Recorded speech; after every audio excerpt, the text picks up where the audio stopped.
Take a moment to look closely at your dreams. We always dream of small things, but now it's time to dream big. Suddenly, a delta-winged shape more stylish than any passenger jet you've ever seen appears. It's not a military aircraft, nor is it a Concorde. It's something completely different. The aircraft is called the Sonic Cruiser, and it was manufactured by Boeing. But here's the interesting part. Why didn't the Sonic Cruiser take flight? And this aircraft was advertised in all the newspapers, with some pretty bizarre headlines. For aviation enthusiasts, it became a legend and a ghost story. And this aircraft was scrapped without ever taking flight, even though they had promised everyone it would fly perfectly. And it was shelved. Why did this company shelve such an important aircraft? Why didn't they use such a great aircraft and take the risk? Why did even experienced pilots look twice at the Sonic Cruiser's concept drawings? The most intriguing question is, could this aircraft have changed our flights? If only they had been better at marketing. For now, let's set the stage. The late 1990s and early 2000s marked a turning point for commercial aviation. The Supersonic Concorde had to make way for the new Airbus and Boeing companies because it had lost its former power. It was putting itself at risk by cramming more passengers into larger hubs. And there was a huge risk with the A380 aircraft. It could have even bankrupted the company. Boeing, always a pioneer, prioritized efficiency, speed, and the goal of getting you anywhere in the world, faster than ever before. Their solution was the Sonic Cruiser. Imagine flying at 1,180 kilometers per hour. This aircraft flew so fast that everyone was amazed, and it made excellent use of time compared to normal aircraft. During a time when aluminum was abundant, this aircraft's design broke the rules. Advanced composites, a crankshaft delta platform, and a canard four-wing configuration. And the stories of these aircraft were beginning to take a different turn. People in the country were fascinated by this aircraft, but due to economic considerations, it began to consume a significant amount of fuel. As a result, its use gradually declined. These tests were necessary for these aircraft, but this aircraft failed to pass them. So why did Boeing pursue this crazy idea? What mysteries did the engineers struggle with in wind tunnels and laboratories? What can the short but enlightening life of the Sonic Cruiser teach us about the future of commercial aviation? If you support us, I will endeavor to reveal the unseen aspects of this aircraft to you. If you had the opportunity to fly on such a fast jet, would you step aboard? If the world were to change tomorrow, could the Sonic Cruiser emerge from the archives and take to the skies? Let's return to the late 1990s, a turning point in commercial aviation. The Concorde had passed through the world, and this aircraft represented the largest planes of its time. And everyone was competing for this aircraft because everyone wanted to step aboard it. The sky was divided into two philosophies, but airlines were eagerly awaiting what would come next. Airbus came up with an amazing idea and wanted to increase the number of passengers to around 500. And this aircraft was designed to be two-story, and it was called the A380. However, Boeing was preparing to take a risk. The aircraft production process strategy team, codenamed Project Glacia, gathered at Boeing's think tank. The reason for this was to find the answer here, and questioning was the #1 priority. Instead of focusing on passenger numbers, what if it were possible to bypass busy airports and fly people directly from point to point? The primary objective was to approach the speed of light. But even if that wasn't achievable, it was clear that they were moving at an extremely high speed. The Sonic Cruiser emerged, an innovative idea that would save hours by flying at approximately Mach 0.98 or 1,180 kilometers per hour, 733 miles per hour, on routes like New York to Tokyo or London to Singapore. We are now seeing more of these super-fast aircraft, thanks to Walt Gillette and the CEO of Boeing. They saw an opportunity to outpace their competitors by offering a unique proposition. No one had ever seen a commercial aircraft fly this fast before, but here they proved it, and now we can see it. The Sonic Cruiser was meant to be an antidote to the mega airport mentality, aside from the Concorde's sonic boom. And now some airlines had fallen into the mistake of seeking a faster aircraft at the expense of comfort. A good aircraft is one that combines both. Some, like Richard Branson of Virgin Atlantic, were practically drooling at the thought of having a fleet that could leave all competitors behind. Some companies wondered whether it made sense to travel faster in an uncomfortable aircraft because they thought that some people would not pay for it. Boeing announced its vision in March 2001. The Sonic Cruiser became the most talked about topic at the Paris Air Show that summer. This aircraft was marketed so well that even the A380, which could carry 500 passengers at the time, was now outdated. It was referred to by futurists as a paradigm shift, not just for airlines, but an aircraft that could completely transform the concept of international business and leisure travel. However, every bold idea faces a series of challenges. This company faced some difficulties. Would airlines accept the possibility of point-to-point high-speed travel? Because the costs of building this aircraft were so high that no one would accept it, and the idea of scrapping the project had even been raised. As we move towards the engineering furnace awaiting the Sonic Cruiser, keep these questions in mind. What would you do if you had the chance to be Boeing? What ideas come to mind? Now let's open the hangar doors and take a closer look at the innovative engineering of the Sonic Cruiser, which seems more suited to a science fiction film than a commercial fleet.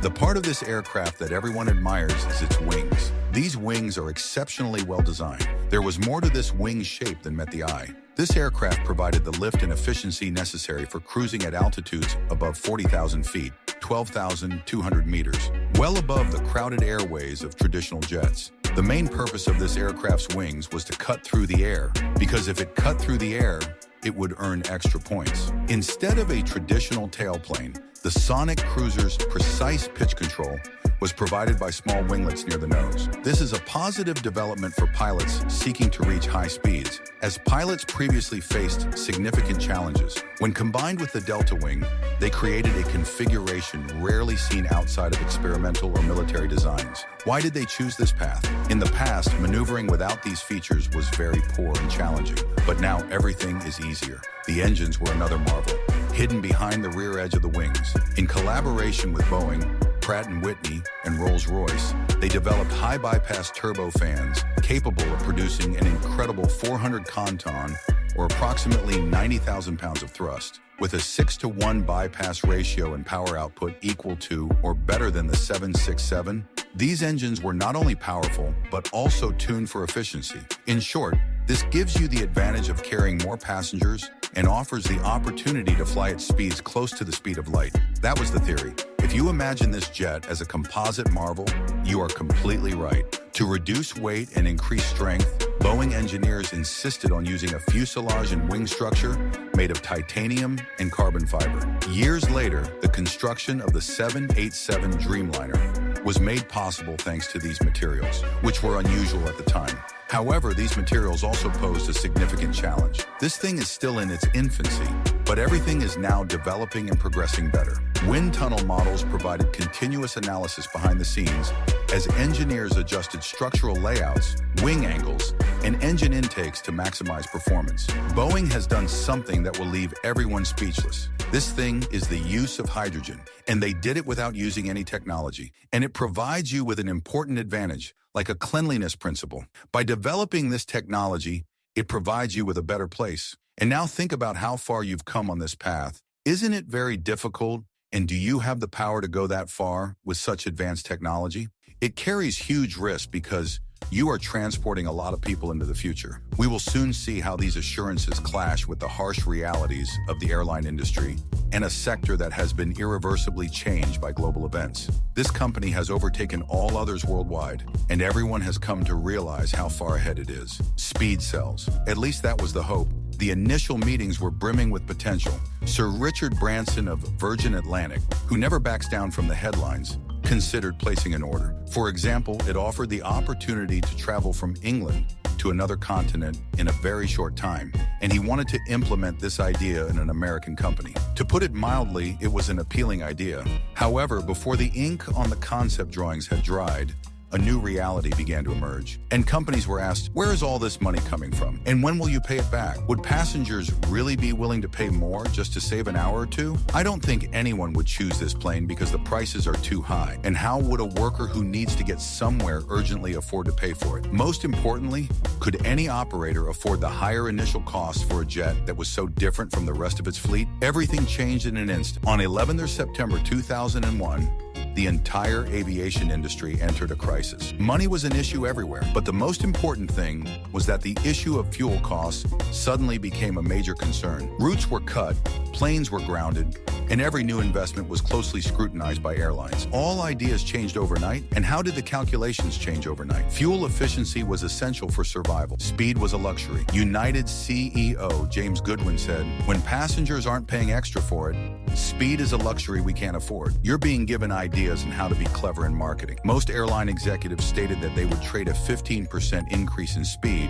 for a 20% reduction in fuel consumption. Efficiency is the most important factor in this regard, and this topic has only recently begun to gain traction. Suddenly, everyone started talking about efficiency, and the worst news was that this company learned about it all at once. Everyone began to think dark thoughts. The price tag and risk profile of the Sonic Cruiser made it difficult to justify, even though its operating costs were only slightly higher than those of the 767. Even when providing information about the aircraft, everyone was very nervous and tense. The wall of economic reality suddenly confronted years of engineering genius. Could a cold return on investment calculation be overcome by any innovation? How do you think these companies' aircraft would have reacted if 9/11 had not happened? Was there an opportunity for growth? Would there be a market for the Sonic Cruiser? The world had changed, but the dream was still alive. The harsh logic of cost, risk, and uncertainty overshadowed promises of speed and glamour. It was clear that Boeing was losing control over the future of the Sonic Cruiser with each passing month. Success is always viewed negatively, but this company did not see it that way at first. Sometimes it is the beginning of a new chapter. By the end of 2002, everything was clear. After intensive analysis and candid discussions with its airline partners, Boeing made its decision. The Sonic Cruiser would never be completed. And when December came,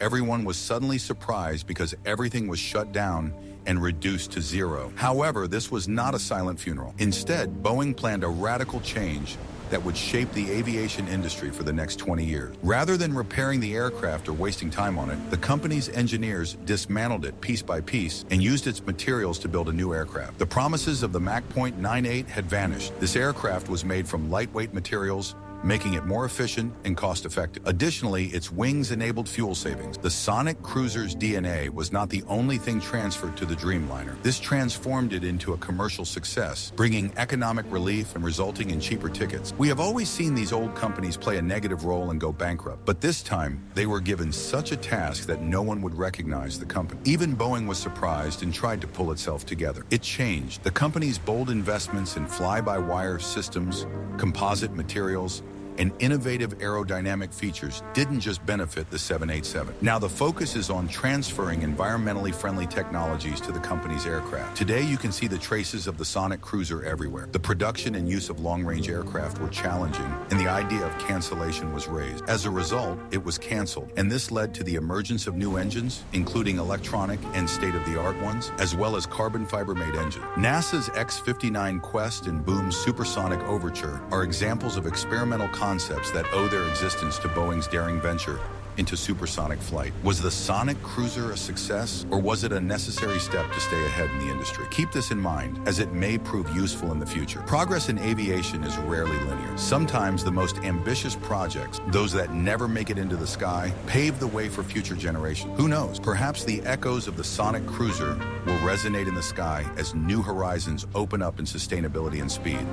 Do you think this situation will be seen as the beginning of an aviation revolution? Or will it be viewed as something negative, like reaching the brink of collapse? What should we learn from the end of the Boeing Sonic Cruiser story? Essentially, this story serves as a model for a high-risk experiment that is characteristic of aviation, the never-ending struggle between bold engineering and sound economic decision. Boeing's Gamble jet, which promised to eliminate distances, shorten journeys, and change our perception of time, at a speed of Mach 0.98, or approximately 1,180 kilometers per hour, 733 miles per hour, faced concrete figures such as risk, cost, and changing airline priorities. And if you make the mistake of delving deeper into this company, you'll see that it doesn't disclose its ticket prices to anyone. Every carbon fiber fuselage of the 787 Dreamliner and every wingtip slicing through the stratosphere at 35,000 feet, 10,700 meters, draws inspiration from its DNA. The increased use of new engines or new lightweight materials did not cause this program to close. They still seem to be stubbornly searching for other wing. Think about it. How many groundbreaking ventures must fail before they make a difference? Here's a question for you. You know it's a safer plane, but you don't know what kind of plane it is, or how or what materials it's made of. Would you get on it,